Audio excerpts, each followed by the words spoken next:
fourth part has to do with grant money being given to various entities throughout the state. Just to follow up on Senator Harding's argument, none of these things is an emergency. Not a single one of these things is going to change the outcome of the vast majority of constituents' lives for the better in the short term. Nothing is on fire. There is no pandemic. There's nothing really going on except for, as was mentioned, a political emergency for the majority. And then the final piece of this bill is a series of grants to various organizations throughout the state, including Planned Parenthood, which is an organization that has billions of dollars in assets. There's no emergency for Planned Parenthood. So what is really happening here is what I'm afraid is a very significant decline in the way we treat this process. As long as I've been here, we have tried our best to use things like emergency certification for actual emergencies. We've tried to make sure that the public has a chance to have their voices heard. You know that if we started any of these proposals in committee the proper way, you could come up with a resolution in, I'd say, 10 to 14 days. And that's plenty fast enough for these 4 items. There is no reason to deny the people of Connecticut an opportunity to be able to speak up at a public hearing on any of these issues. I could get into the whole mess that is the way our committee process is going these days, where these various committees are bringing up 75 bills at a time and having 300 or 400 people sign up, and then most of them turned away because it gets to be 2 in the morning and they're tired. It's no way to run a legislature that is supposed to represent the people of Connecticut.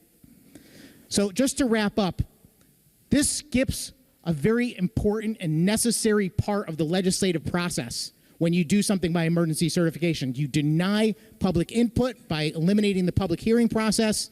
You deny the voices of the various lawmakers in the committee process, where they're privy to a lot more additional information than just having the bill dropped on them to say you're going to vote on this tomorrow. And finally, I believe that this is happening for political reasons. And for all those reasons, Madam President, I stand with my Senate Republican leader, Steve Harding, and suggest that we should stand up to this basic departure from what is a legitimate process and say no. Thank you. Thank you, Madam President. Madam President, I'd like to respond back to the Senate Minority Leader, please. Yes, please on his do. Points. Do not believe his point is well taken. The Speaker of the House and the Senate President Pro Tem have certified that this bill was an emergency and that, in their opinion, requires an immediate vote as required by Joint Rule 9.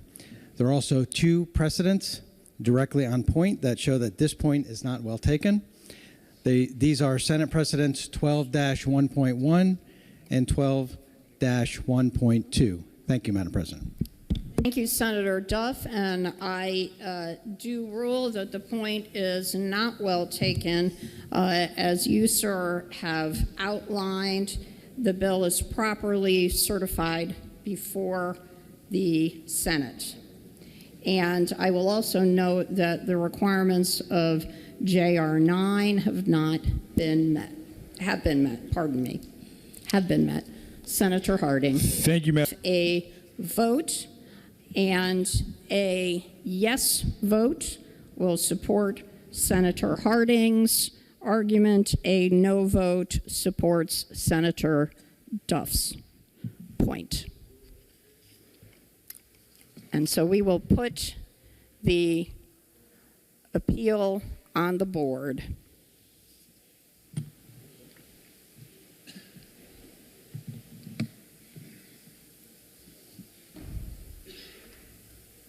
An appeal, ruling of the chair. Total number voted 34, total voting yea 10, total voting nay 24, absent not voting 1. Appeal fails.